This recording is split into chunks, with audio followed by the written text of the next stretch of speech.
Hello students, welcome to grade booster maths classes. स्वागत है आपका ग्रेड बूस्टर मैथ्स क्लासेस में।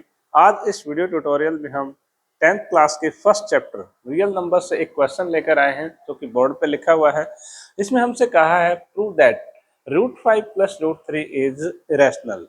स्क्वायर रूट ऑफ 5 और स्क्वायर रूट ऑफ 3 अगर हम इन दोनों नंबर्स को ऐड करें तो ये हमारे पास इरेशनल आएगा। यानी एक इरेशनल नंबर में दूसरा इरेशनल नंबर अगर हम ऐड करें, ठीक है, कई बार रैशनल आ जाता है, कई बार इरेशनल आ जाता है। ठीक है, जैसे एक रैशनल नंबर अपने पास √5 है और दूसरा -√5 है। अगर इन दोनों को हम ऐड करेंगे तो 0 आता है जो कि रैशनल है। तो इस तरह से जैसे इन दोनों का सम इरेशनल हमें प्रूव करना है। हमें इंडिपेंडेंटली पता है कि √5 इरेशनल है, √3 अलग से इरेशनल है। ठीक है, तो इसको हम प्रूव करेंगे तो इस फैक्ट को यूज करके कि या तो √5 इरेशनल है इस फैक्ट को यूज करके करें, या फिर √3 इरेशनल है इस फैक्ट को यूज करें, और या फिर हम इन दोनों का मल्टीप्लाई √15 इरेशनल है इस फैक्ट को इस्तेमाल करके प्रूव करें। यानी 3 तरीके से 3 वेज में हम इसको प्रूव कर सकते हैं, और वो तीनों तरीके हम इस वीडियो में डिस्कस करेंगे कि आप इस फैक्ट को यूज करें, इस फैक्ट को यूज करें, या फिर इस फैक्ट को यूज करें। और क्वेश्चन में अगर हमसे स्पेशली कह दिया जाता है कि इस फैक्ट को यूज करें तो वही करना पड़ेगा, अगर इसका है तो ये है, इसको यूज करना है तो ये। और अगर नहीं कहा जाए कि आप बाउंड नहीं है कि कौन से फैक्ट को इस्तेमाल करें, तो आप फ्री हैं, किसी को भी यूज करके आप कर सकते हैं। ठीक है, तो चलिए शुरू करते हैं हम सॉल्यूशन इसका। तो सबसे पहले हम एज्यूम कर लेते हैं ऐसे सवालों को कॉन्ट्रारी मेथड से, कॉन्ट्राडिक्शन मेथड से हम प्रूव करते हैं। तो हम एज्यूम कर लेते हैं लेट √5 + √3 इज रैशनल। हमने इस नंबर को रैशनल एज्यूम कर लिया। ठीक है, अब रैशनल है तो इसको हम न्यूमरेटर अपॉन डिनोमिनेटर, जहां न्यूमरेटर और डिनोमिनेटर दोनों इंटीजर से होंगे और जो डिनोमिनेटर है वो अपने पास नॉन जीरो इंटीजर होगा, उस फॉर्म में एक्सप्रेस कर सकते हैं। क्योंकि हमने इसको रैशनल एज्यूम किया है, रैशनल को हम एक्सप्रेस कर सकते हैं। इसका मतलब √5 + √3 = P/Q, where P and Q are integers and Q is not equal to 0। ठीक है, अब हम इसका स्केयर कर लेते हैं। देखिए, अगर हमें √5 का फैक्ट यूज करना है तो यहाँ लिख लेते हैं फर्स्ट पार्ट में कि √5 को यूज करके, सेकंड √3 को यूज करके, या फिर √15 को इस्तेमाल करके। क्वेश्चन में लिखा मिलेगा जैसे prove that this is irrational using fact √5 is irrational, या फिर यूजिंग फैक्ट √3 इज इरेशनल, और यूजिंग फैक्ट √15 इज इरेशनल। ठीक है, मैंने शॉर्ट में लिखा है, यहाँ पे फुल क्वेश्चन नहीं लिखा है। ओके, तो यहाँ पर हम √5 को अगर यूज करना चाहते हैं तो √5 को उधर ट्रांसफर कर देंगे हम। ठीक है, क्या लिखेंगे हम यहाँ पे, √3 = P/Q माइनस √5। ठीक है, √3 यहीं पे रखा, √5 को उधर ट्रांसफर कर दिया। अब इसकी वजह है कि √5 को हमने क्यों ट्रांसफर किया है। अब यहाँ दोनों तरफ स्क्वायर करेंगे। अगर स्क्वायर करेंगे, एक बार स्क्वायर कर लेते हैं, फिर मैं आपको बताता हूँ इस वजह से हमने किया है। यहाँ पर हम लिखेंगे स्क्वायरिंग बोथ साइड्स। ठीक है, तो √3 का स्क्वायर और राइट में P/Q माइनस √5 का स्क्वायर।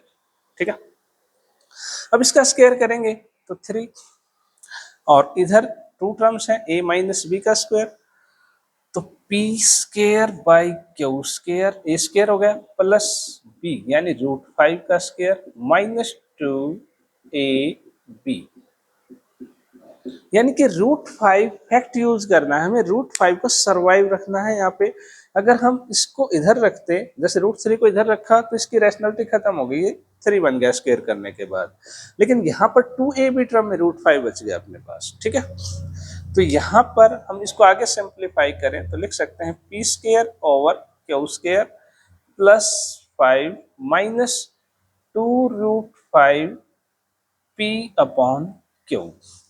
ठीक है, अब हम यहाँ पर √5 जो है इसको सेपरेट करेंगे इस पूरे एक्सप्रेशन में से हम इसको सेपरेट करेंगे, ठीक है। तो उसके लिए हम क्या करेंगे, इधर 3 है अपने पास, तो इस √5 कंटेनिंग टर्म को लेफ्ट में ले आते हैं, तो ये अपने पास बन जाएगा 3 + 2√5 p over q equal to p² over q² +5, ठीक है। अब इसको यहाँ रखें, 3 को भी उधर ले जाएं, तो इसी यहीं पर अगर हम ले जाएं 3 को उधर, यहाँ से हटा दें अब, तो ऐसे हो जाएगा ये अपने पास, ठीक है। अगले स्टेप में इसको हम लिख सकते हैं 2√5 p over q equal to p² over q² +5 - 3 +2, ठीक है। अब √5 यहीं पर रखेंगे, p² ओवर q² प्लस में 2, और इस तरफ अपने पास ये 2 नीचे चला जाएगा 1/2, ठीक है। q ऊपर चला जाएगा और p नीचे आ जाएगा, ठीक है। तो ये बन गया अपने पास। अब p और q जो है अपने पास इंटीजर्स हैं, p और q इंटीजर्स हैं हमारे पास। तो इंटीजर्स को हम कैसे भी ऑपरेट करें, प्लस करें, माइनस करें, डिवाइड करें, सब्ट्रैक्ट करें, एक केस को छोड़कर कि हम डिवाइड ना करें 0 से, बाकी किसी भी केस में हमारे पास हमेशा रैशनल नंबर आएगा। यानी कि ये जो हिस्सा है राइट साइड में, ये p और q से बना है, ठीक है, p और q के ऑपरेशन से बना है, तो ये अपने पास रैशनल होगा। हम लिखेंगे p and q are integers, so p² over q² +2 into q/2p is rational. ये हमारे पास रैशनल है। अब आपके मन में सवाल उठेगा, यहाँ पे हमने सिर्फ q को नॉन जीरो माना था, ठीक है, और p जो है वो नॉन जीरो है या जीरो है ये हमें नहीं मालूम, लेकिन आप यहाँ देखिए ये जो नंबर है अपने पास ये नॉन जीरो है, ठीक है। तो इसको हम p/q फॉर्म में लिखेंगे तो न्यूमरेटर नॉन जीरो ही है, क्योंकि अगर न्यूमरेटर जीरो होगा तो ये पूरा नंबर जीरो बन जाता, बट ये नॉन जीरो है तो p यहाँ पर नॉन जीरो है। और अगर आप चाहें तो यहाँ पे लिख भी सकते हैं ऐसे केस में कि p और q दोनों ही नॉन जीरो इंटीजर्स हैं, ठीक है। क्लियर है पॉइंट।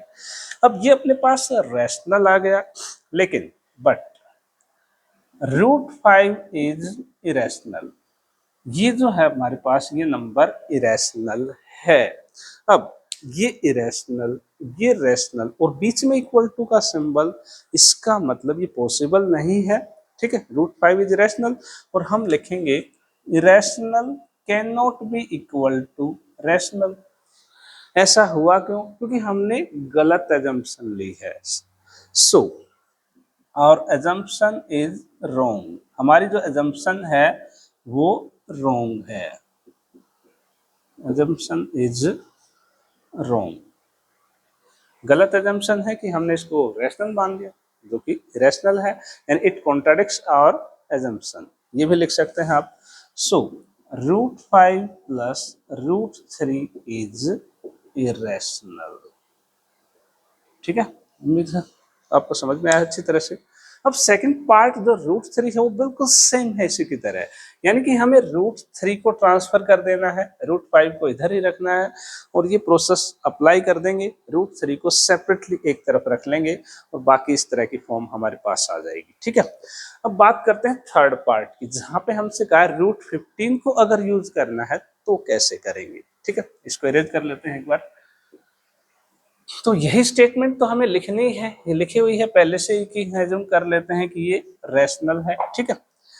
तो यहाँ पर √5 + √3 इक्वल टू p/q। अब √15 को अगर हमें यूज करना है तो किसी को ट्रांसफर नहीं करना, यही की यही स्क्वायर कर देते हैं। हम लिखेंगे स्क्वेयरिंग बोथ साइड्स, तो √5 + √3 का whole square equal to p/q का होल स्क्वायर, ठीक है। लेफ्ट साइड में अपने पास 2 टर्म्स हैं, तो a + b का होल स्क्वायर होगा, तो ये अपने पास बन जाएगा a² + b² + 2ab equal to p² over q², ठीक है, यानी कि 2ab टर्म में अपने पास इरेशनलिटी बच गई, ए स्क्वायर और बी स्क्वायर में इरेशनलिटी खत्म हो गई अपने पास। ये बन जाएगा 5 + 3 + 2√15 equal to p square over q square. ठीक है, अब हमें वही काम करना है, इसको सेपरेट करना है। तो √15 into 2√15 equal to p square over q square. 5 + 3 8, ये इधर आके माइनस में हो जाएगा। ओके, अगले स्टेप में √15 equal to p square over q square -8 और ये 2 1/2 हो जाएगा यहाँ पे आके। ठीक है, अब पी और क्यू इंटीजर से है, तो ये जो है अपने पास राइट हैंड साइड पी और क्यू के ऑपरेशन से आई है, तो ये रेशनल है और ये इरेशनल है। तो हम यहाँ पर लिखेंगे P and Q are integers, so 1/2 P square over Q square -8 is rational, but √15 is irrational। और वही चीज रैशनल और इरेशनल इक्वल नहीं हो सकते, तो ये हमारे अजम्पशन का कॉन्ट्राडिक्शन करता है, विरोध करता है। तो यहाँ पर हम कह सकते हैं कि √5 + √3 जो है वो रैशनल नहीं इरेशनल है। ठीक है, तो इस तरह के क्वेश्चन को आप इस तरह से सोल्व कर सकते हैं। उम्मीद है आपको ये सवाल अच्छी तरह से समझ में आया है। अगर आपको वीडियो अच्छी लगी है तो लाइक शेयर कमेंट जरूर करें। तो मिलते हैं अगले वीडियो में। Thank you very much and have a nice day.